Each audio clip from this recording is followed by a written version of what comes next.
What is more shocking than a female teacher sending a masturbation video touching herself to a teen minor student? Not a whole lot. But what did shock me was finding out that sexual assault involving a female teacher happens a lot more often than I was aware of. This isn't a horror movie. This isn't a ghost story. This is a terrible and deeply disturbing reality that happens far too often. Specifically, when someone you're supposed to trust, like a teacher, betrays that trust in the worst possible way. Before we go further, a quick warning. This video will discuss allegations and some confirmed crimes involving minors and sexual misconduct by people in positions of authority. If this is triggering for you, please take care and don't watch this video.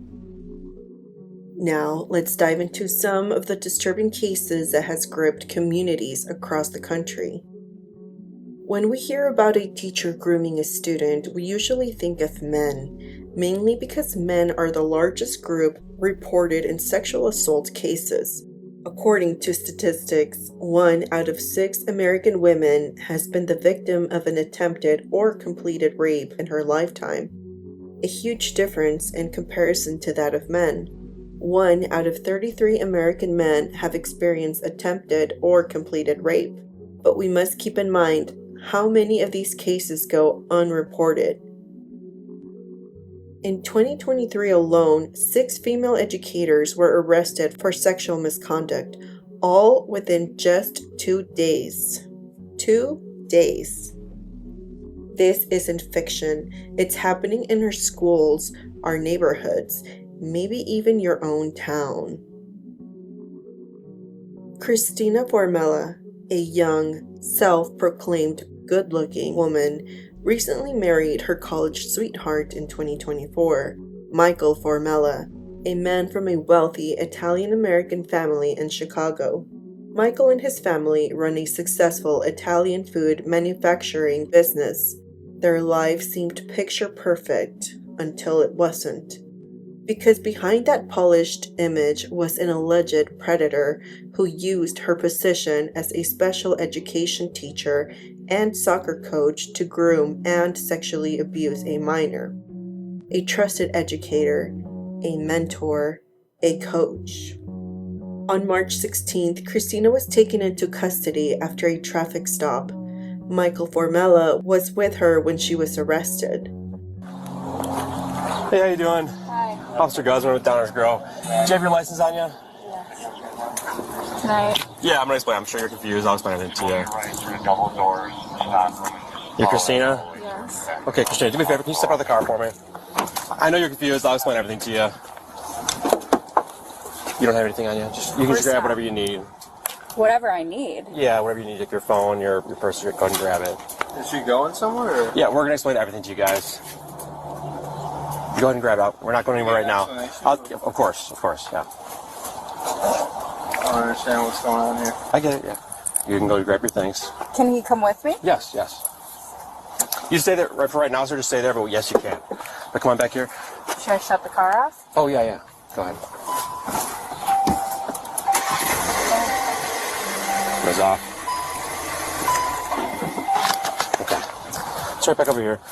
So, we do have an investigation going on. We have to talk to you about it at the police department, okay? So we're going to explain everything to you there.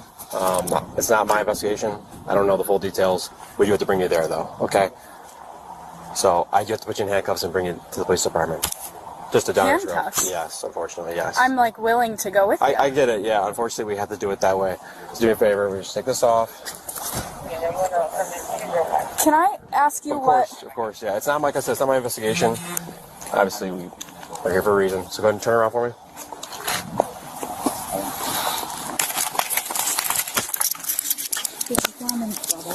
So right now you're just being detained, and there is a detective that needs to talk to you at the police department.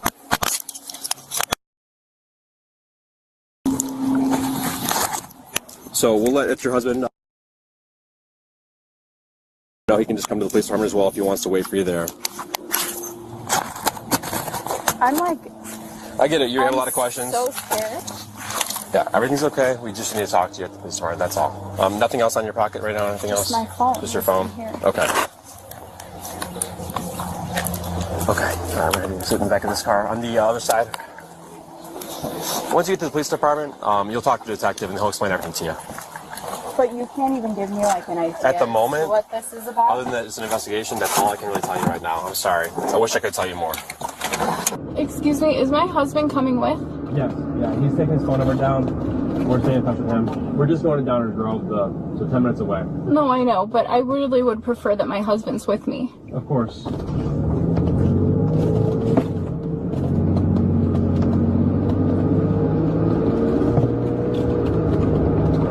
Am I in trouble? Like, I'm so lost right now. I'm sure you are. Like I said, I can't answer any questions right now. Just to tell you that right now you're being detained for an investigation and we're bringing you to the police department. And once you get there, they're going to fill you in on everything.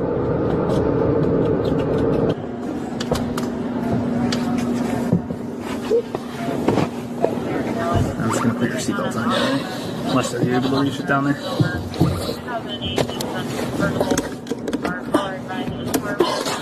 Sure you don't want a tissue or something? I'm feeling I'm gonna throw up. You want a bag? Yes, please. Alright.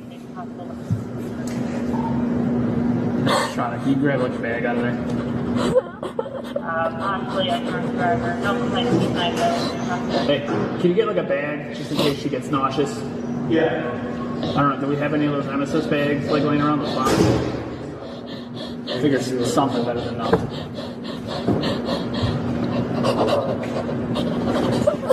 Or here, if you stay with her, I'll go grab it.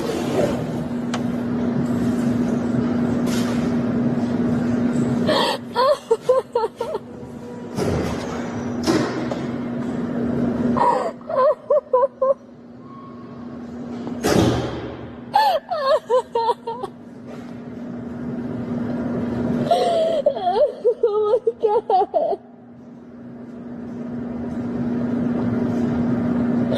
What the fuck?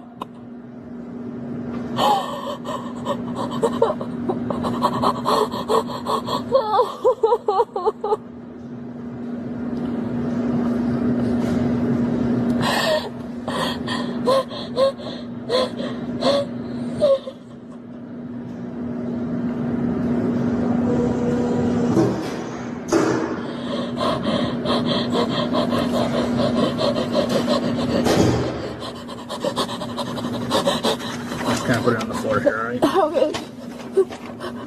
A few paper towels on the floor here if you need it, alright? Okay. Thank you.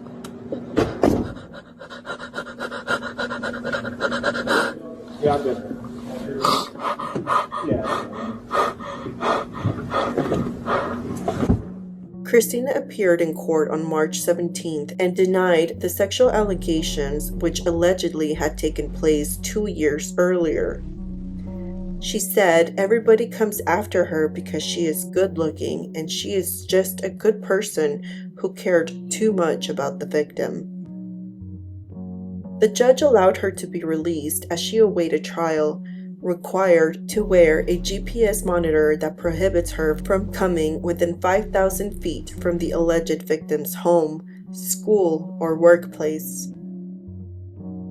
The only reason Christina Formella got caught and the allegations came to light is because the boy's mother found text messages on his phone. TikTok True Crime Abby Blabby has invested a lot of time and effort to report her findings on Christina's case. She has been updating us with her new findings. And then, as we know, in the middle of March, his mom had bought him a new iPhone, and as she was linking his iCloud account, the text messages between them from December of 2023 popped up, and she saw everything. And then they reported her to the Downers Grove Police Department, and she's facing 3 felonies involving criminal SA. Apparently, the intercourse itself only happened one time, and they last spoke in February of 2024, but she was editing notes about him in her iPhone up until March of 2025, on the same day she got arrested. The boy's mother reported the inappropriate sexual contact with her son's soccer coach and tutor to the Downers Grove Police Department on March 15th. Initially, it was believed to be a one-time sexual incident, after a romance built up for months, but more evidence was uncovered. If you've been following the Christina Formella case, the 30-year-old special education teacher from Downers Grove, Illinois, who was accused of essaying a 15-year-old student she was tutoring, well, I got a copy of the entire court file yesterday, and there's more details on there about what happened that I'm going to share with you. The document I'm going to read from is the People's Amended Verified Petition to deny defendant pretrial release. So this was filed by the state attorney and his assistant asking the judge to deny her pretrial release, which of course was not granted. In page 5, now anything that I crossed out in red is either his initials or his mom's. I'm just going to read from it directly, but there are going to be words I'm going to spell and not say because I don't want my video to get flagged for a review and then get taken down. So start at number 4, factual basis in support of pretrial detention. Around 11:05 a.m. on March 15, 2025, victim and his mother went to the Downers Grove Police Department to report an SA committed by his soccer coach tutor, Christina Formella. At the police department, the mom told officers the following in summary. On March 11th, 2025, his cell phone broke, so she purchased a new one for him. On March 14th, 2025, she received the new cell phone and signed into the iCloud, at which point text messages started populating. At this time, the mom noticed a text thread with a phone number with no name and no photo. So she started reading this thread and noticed the following messages. And of course, we have all seen these. He says, "I love you so, so much, Mama." And she says, "I love you so much, baby. Even though this morning was short, it was perfect." He says, "I know, baby. It was perfect, baby. So perfect. I love having sex with you. I know, baby. I love it so much. It feels so good. It's so passionate. It's so intimate. It's so perfect." When questioned, he disclosed that this phone number belongs to Christina, his soccer coach. The mom was also able to confirm that this phone number belonged to the defendant because she had the defendant's phone number saved in her phone after he had injured himself in soccer, and she had been asking her for an injury update. Then he disclosed that he and the defendant exchanged phone numbers, began flirtatiously texting with each other, and ended up having sexual intercourse once inside a classroom at Downers Grove South High School sometime in December 2023. At the time of the assault, he was 15 years old and she was 28. During the interview, officers learned that he had joined soccer in August of 2022, his freshman year, and that defendant had been his soccer coach. Officers further learned that the defendant had started tutoring him after he had broken his collarbone. According to the mom, he did not continue to play soccer after his freshman year, even though he had played since he was 8 years old and his grades have dropped.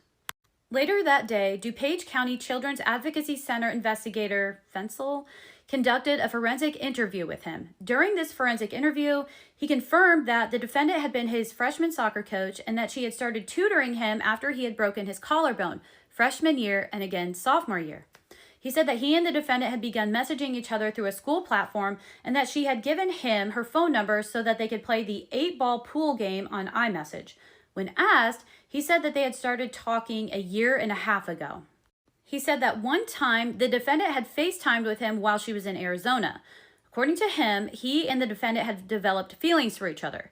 He said that one morning in December 2023 before school, he had met up with the defendant in her classroom. He said that the defendant had closed her door, which automatically locked, that they had started kissing, that he had grabbed her butt and she grabbed his, over his clothes, that she had removed his pants and underwear, that they had removed her leggings, and that they had engaged in sexual intercourse while standing up.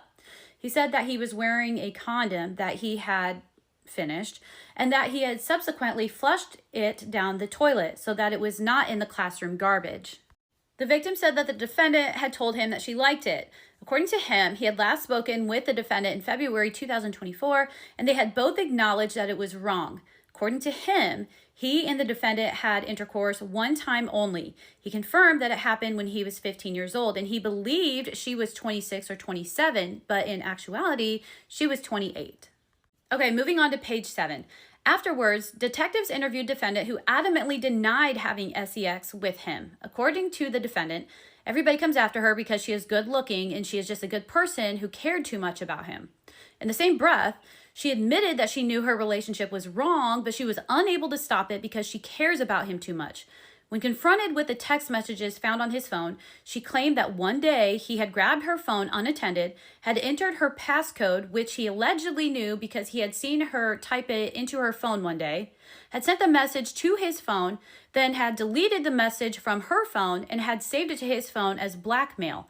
According to the defendant, she had no idea these text messages even existed. When confronted with the notes, defendant described them as an outlet for her anxiety, and she attributed her anxiety to him because they had opened up to each other. According to her, she didn't want to see him get into trouble like his older brother did. The defendant admitted that the entire March 16, 2025 note was about him, but then pivoted and said that any reference to sex was specifically about her husband. When asked about the statements referencing cheating, she blamed him for cheating on her emotionally by having sex with his girlfriend because she cared about him and looked out for him. Throughout her interview, she tried to paint him as her stalker and claimed that her husband was aware, but oddly enough, her husband told detectives that he knows nothing about him beyond his status as a soccer player, and he confirmed that he does not go through the defendant's phone. Despite her accusations against him, she admitted that she never reported anything to the administration or to his mother. Even more puzzling, detectives located on the defendant's phone screenshots of his Instagram, including topless photos of him, and text messages to other people where she spontaneously brought him up in conversation. And even though he had created a new Snapchat username as recently as March 14th, 2025, the defendant was already aware of it, purportedly, so she knows which friend request not to accept. And here's the last page. If you want to keep up with this case, make sure to hit the follow button because I'm going to be watching it very closely. Perhaps the boy was trying to protect Christina by not sharing everything, but prosecutors later came across evidence that indicated allegedly including sex dozens of times in Christina's classroom, but also several times at Christina and Michael's home on school time. I don't want to say sex because it wasn't sex, it was sexual abuse. According to the cell phone data, she began grooming the victim when he was just 14 years old. They said she made him feel like he was special. And after he turned 15, she was the one who suggested they become physical. And as you already know from my video yesterday, she denied even being with Michael. But eventually she admitted to being with him, but she told the victim that he was having an affair with her best friend and he was going to run off to Colorado to be with that friend. It was one way she manipulated the victim into staying with her, like, oh, well, he's cheating on me, so I can cheat on him. Just like they said in the court hearing yesterday, she's extremely conniving and manipulative. They said at the hearing yesterday that Christina SA'd the victim at least 45 times, most of the times being in her classroom at school, but at least 5 to 6 times were in her home. And since she had led him to believe she was single, she hid everything that belonged to Michael, every photo of them, including the engagement pictures.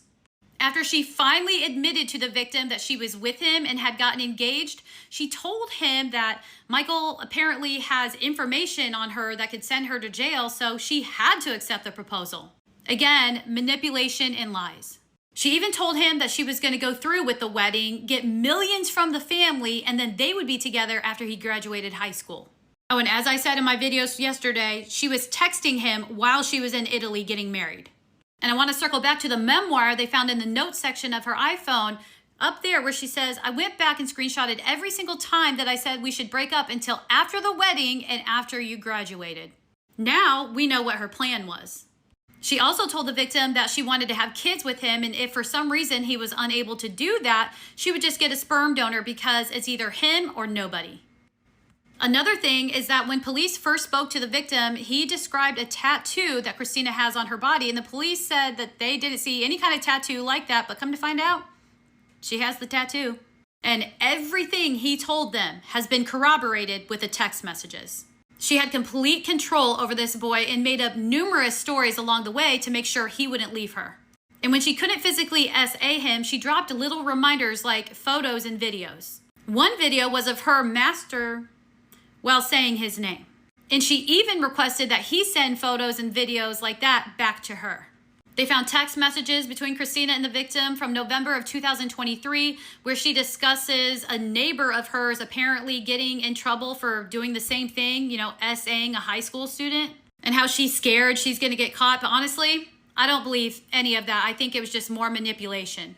But speaking of a neighbor, there was one time that a neighbor of hers saw the victim walking through her backyard and actually confronted Christina about it. And another time when Christina was arranging for him to come over so she could SA him, Michael unexpectedly came home from work. So she pushed it back. And then after Michael left, she went ahead and told him to come over, not even worried that Michael might possibly come home again and catch them.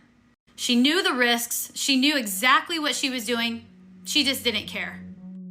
Prosecutors allege that the sexual abuse began January 2023 and continued through August or September of 2024.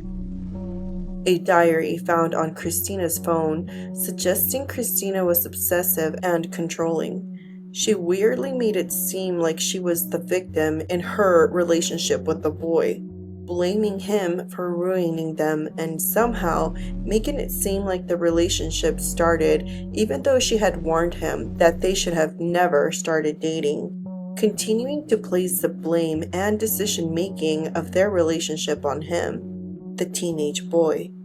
In her notes app, she angrily wrote saying that he had cheated on her and that she is not a second choice, all while being the full adult and a married one too. She was caught manifesting the boy into her life forever. When Christina was 28 and her son was 15. And this is what they said.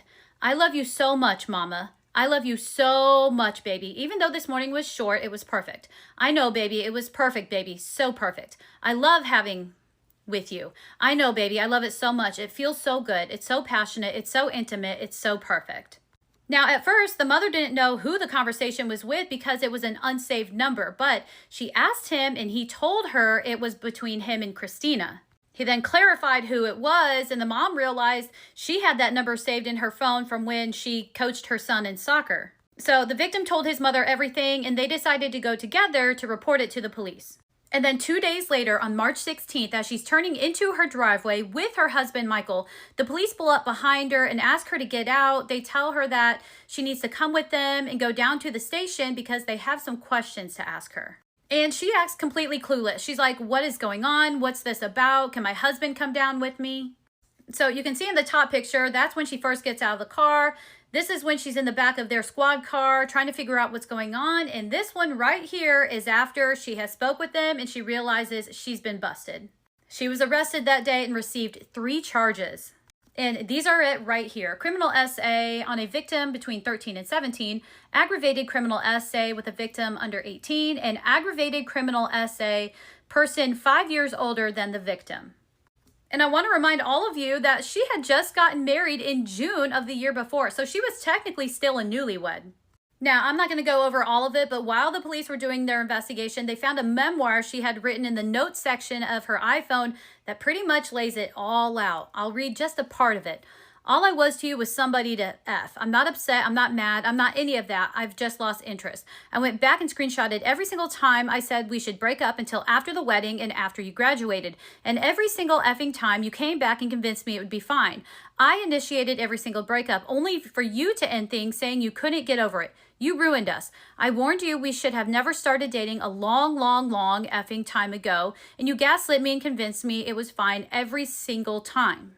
Because that's who you are. We will never ever be together again. I'm not a second choice." As she's getting married. "I'm the best thing you'll ever have, even with all of my mistakes. You once again waited and strung me along until it was convenient for you. It broke me last time. This time it changed me."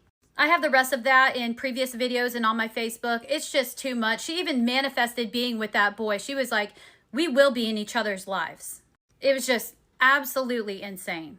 Anyway, she told police that the boy must have stolen her phone, put in her password, and sent the messages to himself. And that her memoir and the manifestation was just an outlet for her anxiety. And yeah, those parts of it might have been about him because she cared so much about him, but anything that talked about SCX was about her husband, which doesn't even make any sense. According to the boy, there was an incident in December of 2023 while she was tutoring him. They were in her classroom before school started, and that happened. Anyway, she had a hearing on April 14th where she pleaded not guilty to all 3 charges. Christina claimed that those writings were a form of cell therapy and that any sexual references were about herself and her husband. There's a popular song, Stand By Your Man, but in this case, Michael has been standing by his woman. In a weird twist, Michael and his family have been standing by Christina's side, who is now 30 years old and facing 55 charges. They're showing a significant amount of support, being present during court cases and showing support even though the allegations of Christina and the boy almost being caught by Michael in their shared marital home, allegedly using her position of trust and authority as a tutor and coach to sexually assault a minor student. Let's talk a little bit about Michael Formella, because this right here, why? I understood him being by her side and holding her hand as they walked into the June 17th hearing because maybe he just didn't know. But now he 100% knows of the 52 new indictments and the details of them and things that they found in her cell phone. Like how she told the victim she would marry Michael and get millions and then they'd be together after he graduated high school. Or how she allegedly told him that she wanted to have his kids and if he couldn't, she'd just get a donor because it's you or no one. And that for a long time, she denied even being with Michael. And when she would sneak him over to their home, she would rearrange things and hide anything belonging to him so she could carry out the lie. Or how she told the victim that Michael was having an affair with her friend from Colorado. And that she was allegedly sending him X-rated videos while saying his name. And that she was texting him while she was in Italy for her wedding. Or the more disturbing details, like when she was sneaking him over to her home, she was having him do backdoor business, if you get what I'm saying. And let me know how you feel about it, but if I were Michael, I wouldn't care if they found her guilty and sent her to prison for what's going to be probably the rest of her life. I mean, she's already 30. Maybe they had a good relationship in college and for however long after, but for the past almost 3 years, she's been sneaking around behind his back doing this to a teenager. It'd be bad enough if she was cheating on him with another adult, but this is a kid. And he's still going to come and be by her side and hold her hand?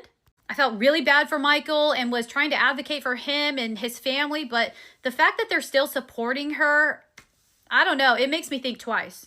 And like I said, I understand legal strategy, but after everything she's done, I would tell her good luck, but I am taking myself out of this. Because he owes that woman absolutely nothing. And even his father goes to all of these hearings to support her. After the hearing today, both families were standing outside of the courtroom together, like one unified team against the world. And as I walked by, I said to my boyfriend, the Formellas deserve so much better than her. And one of the guys, I don't know who, but one of them said, shut up. I just don't understand it. I get that the parents didn't do anything, but I would think that the Formellas would want nothing to do with the Quiotes family.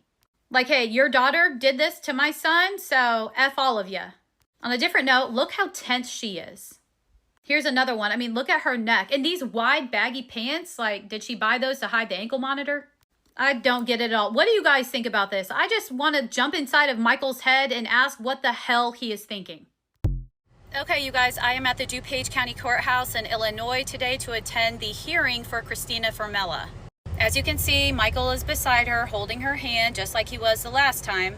Which, of course, is after the first hearing where he was walking beside her, but not with her. He wasn't holding her hand. He was walking a little bit behind her, and everybody had something to say about it. So now he's making sure everybody sees him walking with her, holding her hand. Which honestly blows my mind how he can still support her after everything she's allegedly done. Here are a couple other pictures. And I'm going to upload all of these later onto my Facebook, Abby Blabby True Crime and News, that obviously won't have my head in them.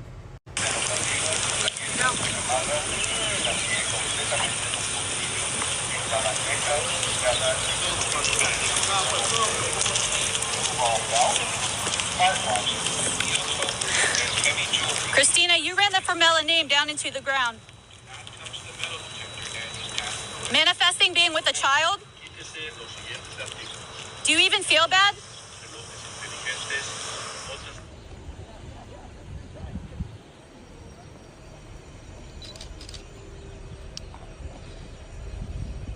Michael, were you aware of those 52 new charges?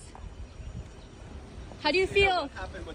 How do you feel knowing she was sneaking this child into your home and hiding any evidence? And hiding any evidence of you being there so she could R-A-P-E him. 50 times, Christina. Anything you want to say, every story has two sides. Why would you accept Michael's proposal? Michael, just why are you still with her? Anything you want to say? She said she was going to take your family for millions and then be with this child after he graduated high school. And you're still going to be here to support her and hold her hand?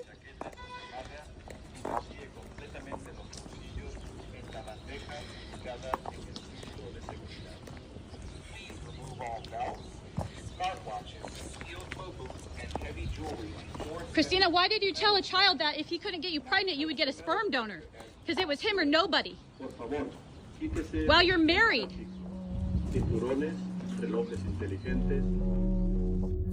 This support baffles many. It certainly baffles me, but I am curious to see if this support will continue as the case is still ongoing.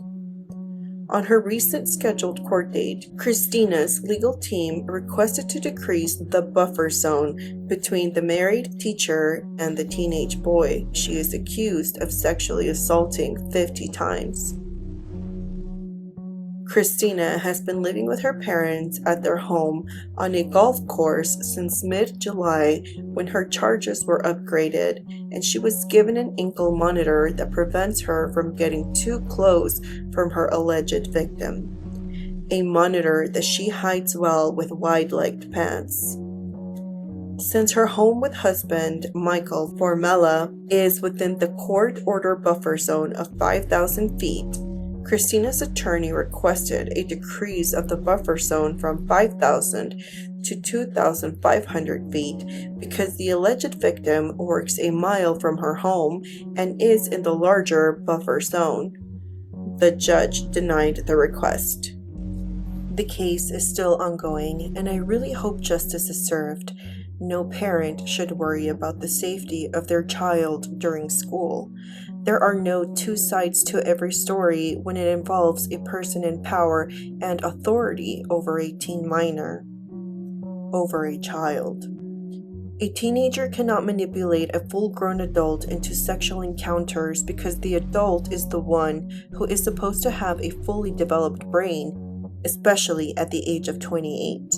If the teen minor who was sexually assaulted by an adult in a position of power and authority is feeling guilty or like they did something wrong, then I hope they get the help needed to help them understand they did nothing wrong. Someone took advantage of them, even if they were given the illusion that they were the ones in control or calling the shots. They weren't. It's called grooming. In a study, it was found that individuals had a harder time identifying sexual grooming behavior from women than from men, and were significantly more likely to recognize sexual grooming behaviors if the perpetrator was a male. Christina's case reminded me of the case in 1997 with Kay Letourneau, a 30-year-old married school teacher who was found guilty of 2 counts of second-degree child rape after she had sexual encounters with one of her 12-year-old students. This case shocked the United States as it was presumed that women did not sexually abuse children. Kay Letourneau gave birth to a child she had with the kid that used to be her student at first as a second grader and then again her student for 6th grade. He was only 13 years old when he became a father. She was 35 years old. She spent 7 years in prison because she abused the no-contact order, getting pregnant for a second time, making her 36 years old when she gave birth, and Falau was only 14. After serving time, she was released and they got married, staying married until their divorce in 2019. She died a year later of cancer in 2020. It was the shocking interview that had the world talking. 5 years ago, our Matt Doran sat down with schoolteacher Kay Letourneau, who'd sexually seduced her student Falau. She was 34, he was 13. And despite being jailed twice for her crimes, Mary defended the relationship. You were the adult. You can say that. I am saying that. I was by age. And Let's just by say maturity. that. You maybe. You were a teacher, Mary. You can't say I was immature. But you don't know him. No, but I don't need to know him in this discussion. He's the child. Who is I'm the talking boss? about you. Who was the boss? What was his name? Who was the boss? What? Who was the boss back You know, then? there was me pursuing you, but Who was the boss back then? this is ridiculous. No, This who is was? ridiculous. Who was? Just say. Just say. Who was the boss? All I knew was what I knew back then. But who was the boss? He was 13, Mary. But who was the boss? This is getting weird. Who was the boss? Who? I'm pursuing the relationship. Who was the boss? Well, I was the pursuer. Yes. Mary, even as you're But- hearing this now, come on, he was 13. Doesn't matter. It absolutely matters. Oh, well, flaw me. Wow. Now the interview is going viral again with the case inspiring a Hollywood film. Matt Doran joins us. Mary Kay Letourneau also acted like she was the victim in that crime and gaslit him in this interview, showing clear signs that he was not the one in control in their relationship. Something that caught my attention with Christina, when she blamed him for their relationship and acted like she was the victim and like he was the one who made the decisions. While male sex offenders make up most of the sex offender convictions, female sex offenders make up about 2.2% of convictions globally. Sex crimes in general go notoriously unreported, and comparatively, little research has been done on women who perpetrated sex crimes compared to male perpetrated sex crimes. But Abby Blabby brought up a good point. She said she had a few concerning comments left on her page. But before I do that, I want to go back to the statement that the family gave, because there's something else to it that I think they neglect to mention. And that is that if Christina Formella were a man, it has been said over and over again that the punishment and the scrutiny against a man doing this to a young girl would be overwhelming, meaning people would say, if it was me, I'd have gotten out the shotgun. I'd have gone after him with the shotgun. If he came after my daughter like that, I'd have gunned him down in the school hallway and I'd have happily served life. It's very different. When Mary Kay Letourneau was, when her case was being adjudicated over and over again, people said, and some still do, oh, lucky kid. Whoa, if I was a boy in school and I got a teacher looking like that, I'd consider it a bonus. That's typically the reaction when it's a pretty teacher and a 14-year-old boy. Flip it, and it becomes the most sinister crime. It becomes Epstein. It becomes Epstein. So I think the family gets it wrong when they say that she's, subjected to an unreasonable level of scrutiny. Yeah, and that is such a true statement. I make my TikTok videos, and a lot of the comments are men saying things like what you just said. Man, I wish she would have been my teacher. No, man, why didn't I have those teachers growing up? Oh, the kid's so lucky. I wish I was him, and all of this stuff. But you're right. If it was a man doing this to a girl, it would be completely different. And honestly, I think if this was a male who had done all of this to a teenage girl, I don't think he'd even be out. I think he would be sitting in jail waiting for his trial. Right. I think you're right. It's Epstein. That's what Epstein did. Yes. He was an older man who went after high school girls. Now, he wasn't their teacher, but it's interesting you say that. When you think about all the comments that you've been getting, can you think of any comments that even dared to come close to the notion of a mother out there saying, wow, I mean, I wish that I had a good-looking teacher when I was in high school, right? Did you get any comments like that? No, and actually I have made TikTok videos about male teachers that have done these types of things to girls, and there's never anything like that. There's nothing, girls aren't like, oh man, I wish he was my teacher when I was a high school girl. I mean, there's well, you know what it goes back to? Men laughing off something that is serious.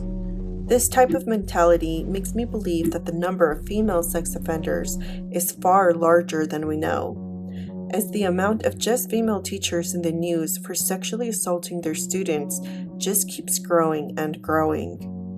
Disturbingly, this type of mentality may let some female sexual abusers off the hook, as they're seen as too pretty to be able to sexually abuse.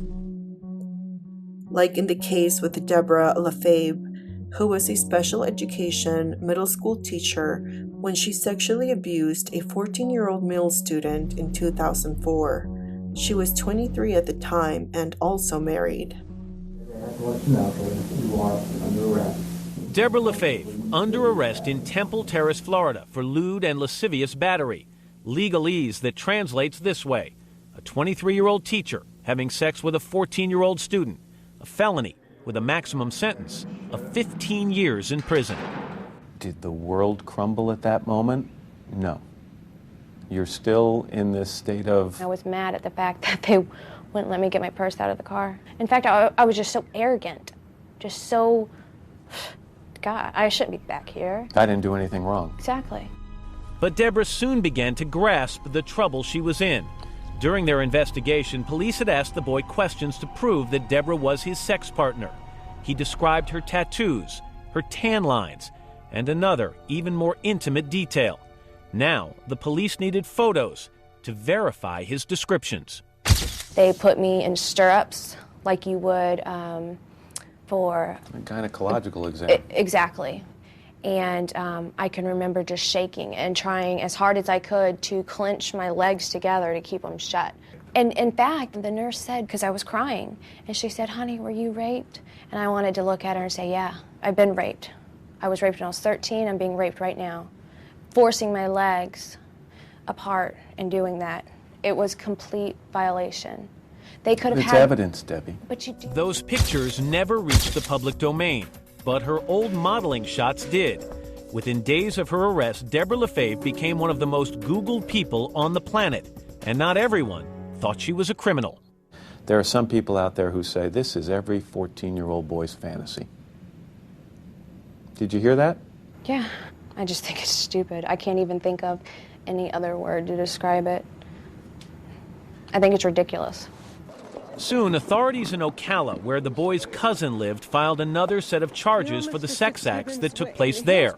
If convicted, Debra now faced up to 30 years in prison, and she faced the destruction of her marriage. I spent the night in jail, and then the next day is when I actually saw him.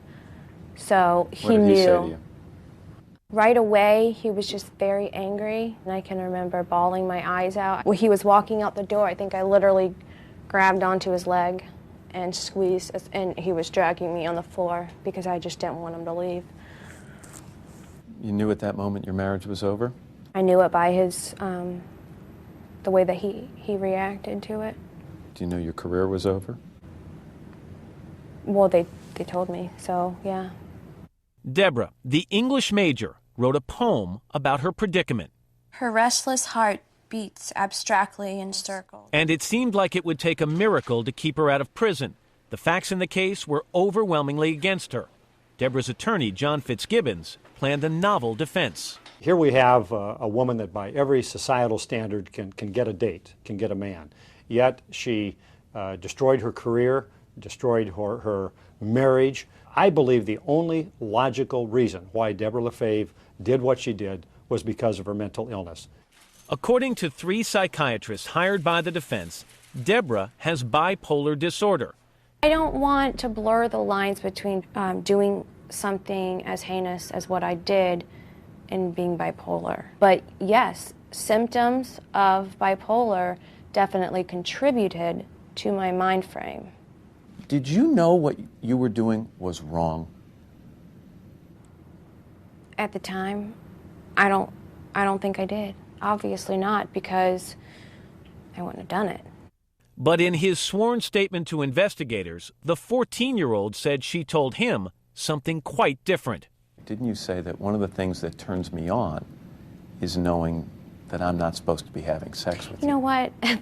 There's a few comments that I have heard, and this is the first time that I'm speaking out, that are not true, period. Okay, so you never said to him, it's a turn on to me because I know we are not supposed to be having sex? Absolutely.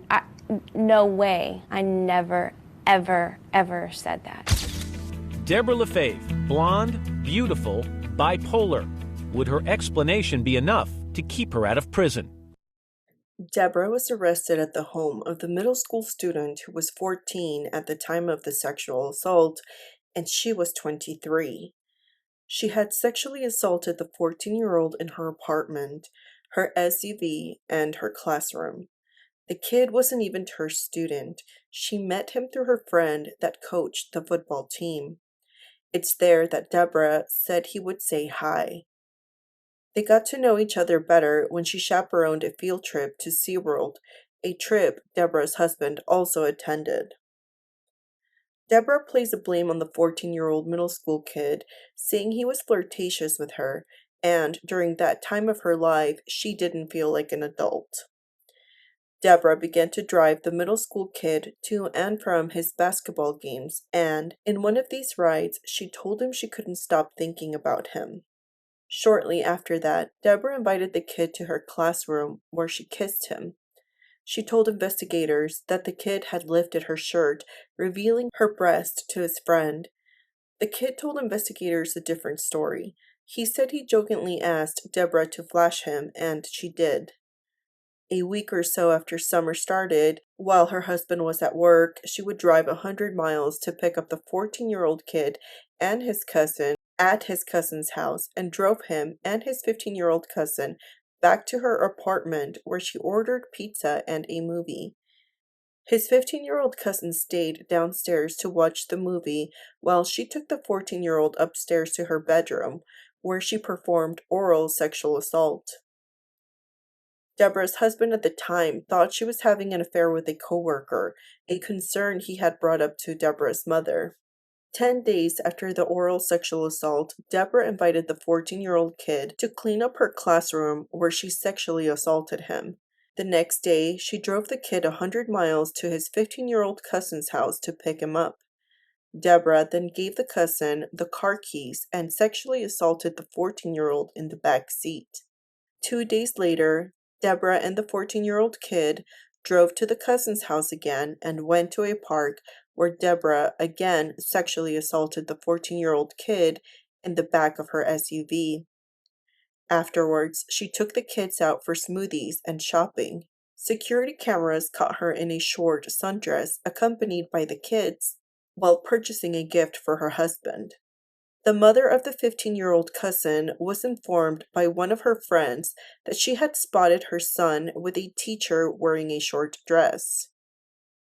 When Debra found out that the mothers were aware, she called the 14-year-old's mother to smooth things over, but Debra wasn't aware that the kid's mother had already called the police.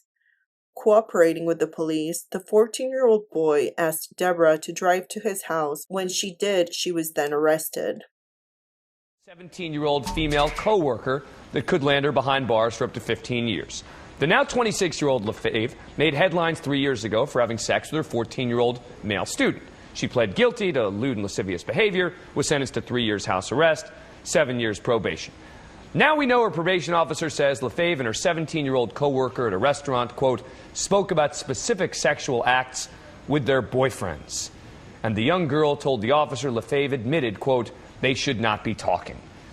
But a newly released 57-page probation report is littered with examples of good behavior by Debra Lafave. We'll debate this information in a minute. But first, we've uncovered more never-before-seen clips of Debra Lafave explaining how she wanted to avoid something just like this and how she was planning to get her life back on track. So do you think it's fair? Do you think the deal you eventually came up with is fair? Yeah, I think it's fair. I follow all the guidelines that, sex offenders follow. I can't see children.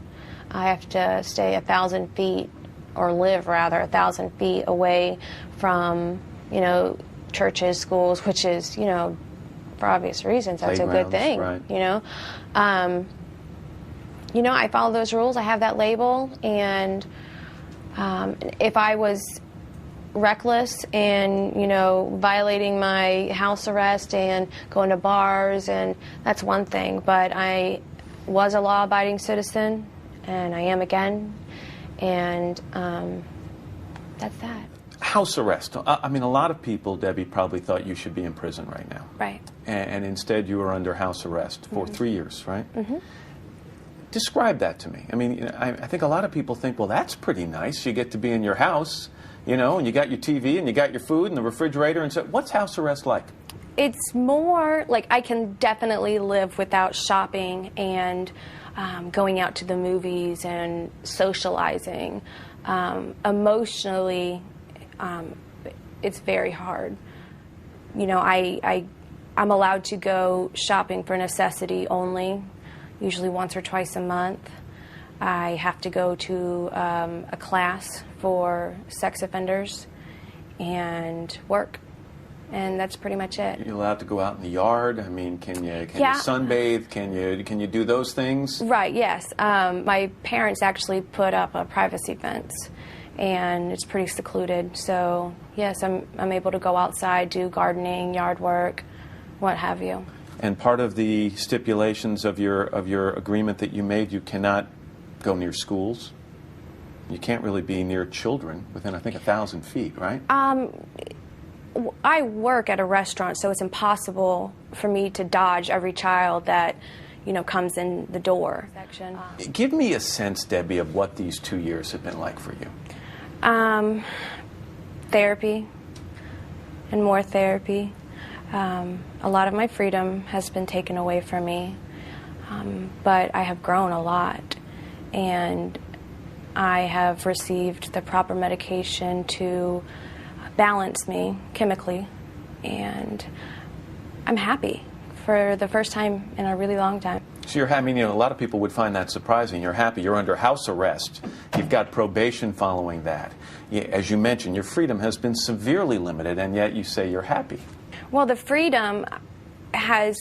lack of freedom, rather, has humbled me. All right, joining me now, MSNBC senior legal analyst, former prosecutor. Debra did not serve any prison time. She was sentenced to a combination of house arrest and probation in 2008. She was sentenced to 3 years of house arrest, which a judge granted her early release, only serving 2.5, replacing the rest with probation, and 7 years of sex offender probation, which also ended prematurely, officially in October 2014. We're following right now is in the Debra Lafave case, the former Tampa middle school teacher who pleaded guilty in 2005 to having sex with a 14-year-old student has been trying for months to stay off probation, but today a judge put her back on probation. Our Carson Chambers joins us now with those details. Good afternoon, Carson. Good afternoon, Dan. Yeah, right today, back on probation, but there was a period of time for about a year between the years of 2011 and 2012 where Debra Lafave was off probation, and now we're finding out how she spent that time with no curfew. Former teacher Debra Lafave arrived this morning with her dad and her mom. My mom was diagnosed with cancer for the second time, and I spent my year of probation, off probation, taking care of her. And I'm so fortunate that I was able to take her to a chemo treatments and spend the nights with her when she needed me the most. And I appreciate the news people that have spoke on the truth. But today, a Hillsborough County judge ordered Lafave back on probation. She still has 4 years and 2 months to serve, monitored by a probation officer. Now a mom herself to twins, she's still required by law to stay away from schools and the 14-year-old student she pled guilty to having sex with. It's been 8.5 years now, and this case is still not over. Still not over because Lafave's attorney, John Fitzgibbon, says they've appealed to the highest court in the state. The Supreme Court of Florida has accepted jurisdiction of the case. We're hopeful that we will receive a favorable ruling in the next 6 months to a year from the Supreme Court. And then that should finally conclude things one way or another in this case. A judge reminded Lafave she must obey a curfew from 10 p.m. to 6 a.m. She left court with her parents, her mom telling us she's feeling good. How are you doing? Are you doing better? Fantastic. God's good. 5 weeks after giving birth to twin boys, Debra Lafave, now 31 years old, walked into court to ask a judge to end her probation 4 years early. The former Greco middle school teacher pleaded guilty to having sex with the student in 2005. She received 3 years house arrest and 7 years probation. In court, her attorney argued that she has been a model citizen for 6 years and deserves a break. It's hard to have a life with a family and where you're home every night at 10 o'clock. The reason she needs to stay on there is because she doesn't like it, doesn't want to do it. It is the punishment she's getting, so she needs to continue to receive that punishment. State Attorney Mike Sinecor told the judge letting Lafave off early would be a slap in the face to the victim and his family. The victim was under an intense amount of pressure and a great deal of anxiety about the trial and what that would do to him. And his mom understandably shared that, and they asked us to enter an agreement. Sinecor says the 14-year-old victim okayed the plea to avoid the publicity of a trial. He also pointed out that the plea stated there would be no early termination of probation, a term the judge decided to ignore. But giving weight to what the normal procedure is in these courts, Mr. Fitzgibbons, I'm going to grant your motion. A huge contrast to a case from 2013 with 31-year-old Ethel Anderson, who sexually abused a 12-year-old student when she was 29. She was also married, and she had kids. Ethel sexually abused the 12-year-old during tutoring sessions, but unlike Debra's case, a judge sentenced Ethel Anderson to 38 years in prison. A former teacher on trial answers questions about the salacious text messages she allegedly sent to a 12-year-old student. Prosecutors claim the lewd texts are evidence that Ethel Anderson had sex with the young boy. But Anderson claims there's another reason for what she did. Our Fallon Silcox joins us live now from the courthouse to explain. Fallon? Ethel Anderson cried for the very first time tonight since this trial began, and it's when she decided to take the stand, where she ultimately admitted to using what prosecutors are describing as sexual therapy to help the young boy who she says was a troubled student. You knew he was under the age of 16 Yes. when you had this sexual therapy with him. Is that correct? When the texting occurred, yes. For the first time, jurors heard from Ethel Anderson tonight after hearing explicit details of an alleged sexual relationship with the young boy, most of which we can't even air. Says that he put his fingers. You say no. No.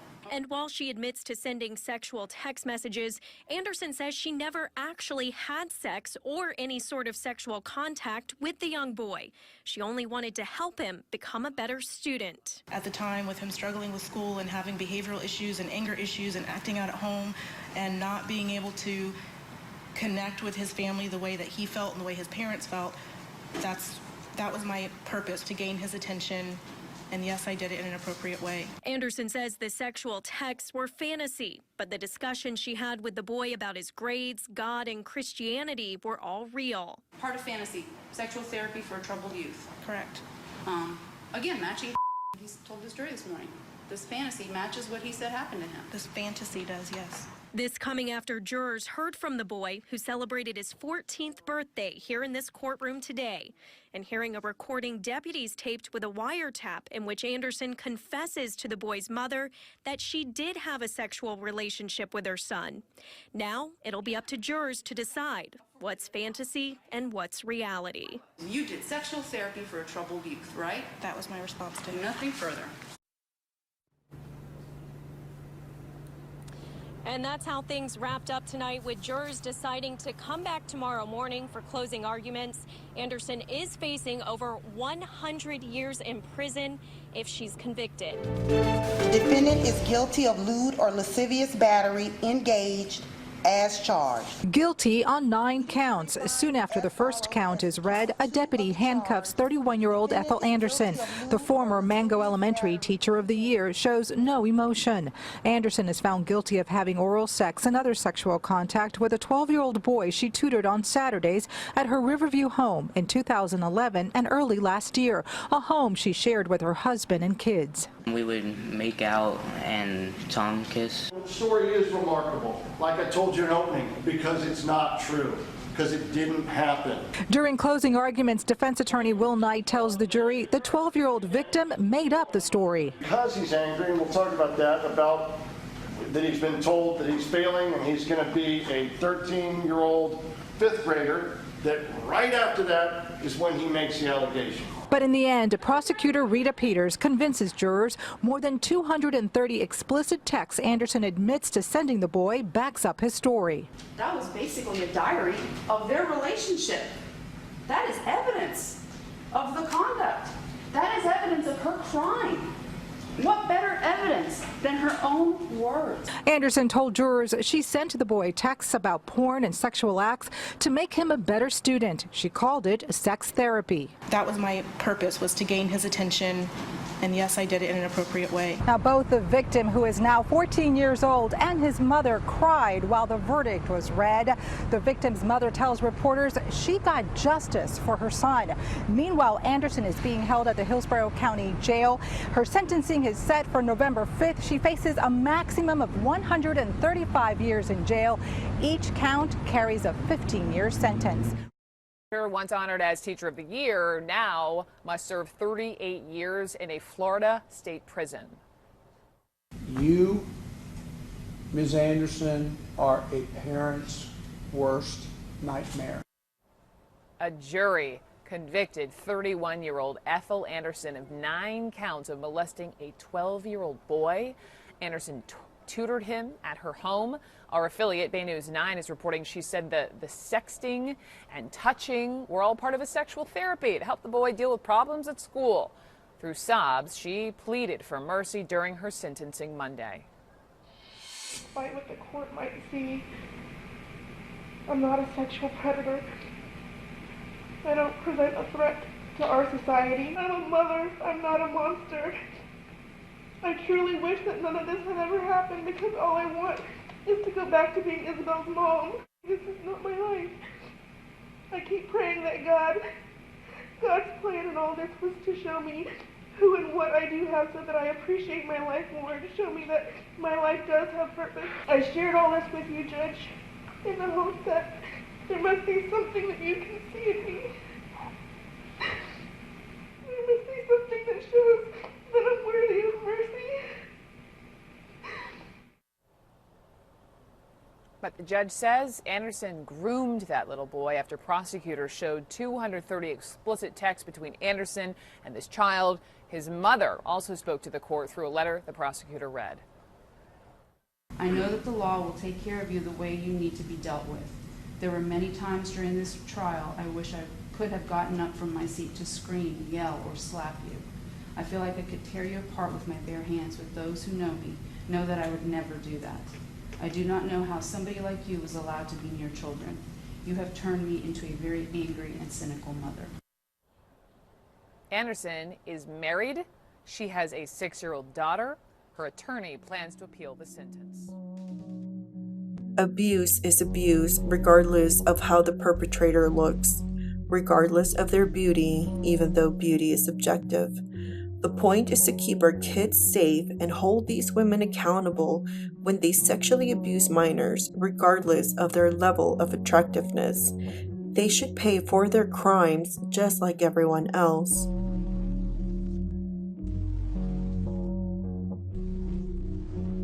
How does one person serve 30 years and another house arrest when they both committed a terrible crime? My opinion is that perhaps Christina mentioned being a good-looking person because maybe she is aware that the good-looking, beautiful women who have abused their position of power and authority in sexually abusing kids in the past only got a slap on the wrist. How are you doing? Are you doing better? Fantastic. God's good. We will stay watching and seeing if justice is served this time. But even getting away with a crime or paying a soft price doesn't lessen the survivor's trauma, regardless of how good-looking the perpetrators are. Unfortunately, sometimes it takes survivors years or decades to even understand that they were sexually assaulted by someone they trusted. We must protect our boys just as much as our girls. And I hope that this kid and his family get the justice that they deserve.